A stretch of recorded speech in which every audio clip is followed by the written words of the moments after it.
નમસ્કાર, હું રજનીકાંત વાઘાણી, સુરત લોકસભા પ્રમુખ, આમ આદમી પાર્ટી। આજે સવારે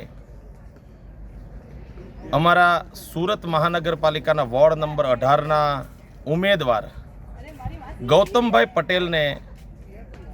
ભાજપના લોકોએ ગઈકાલે રાતથી બંધક બનાવી દીધા હતા। એટલે કે એમને રીતસરનું એમનું અપહરણ કરી એમની મરજી વિરુદ્ધ અજ્ઞાત જગ્યાએ લઈ ગયા હતા। ગઈકાલે સવારથી ખૂબ પ્રયત્નો થતા હતા એમના ફોર્મ પરત ખેંચવા બાબતના, પણ માનનીય ગૌતમભાઈ પટેલ મજબૂત મનોબળના વ્યક્તિ હતા અને એ એવું કહી રહ્યા હતા કે જનતાની સેવા માટે હું તો આ મેદાનમાં ઉતર્યો છું તો લડીશ, પણ ગૌતમભાઈ ડરી જાય, ગૌતમભાઈ ફોર્મ પરત ખેંચી લે માટે ભાજપના તમામ નેતાઓએ ખૂબ ખરાબ રીતે દબાવવાની કોશિશ કરી, ડરાવવાની કોશિશ કરી। પણ સવારમાં મને જાણ થતાં હું એમની શોધખોળ કરતાં કરતાં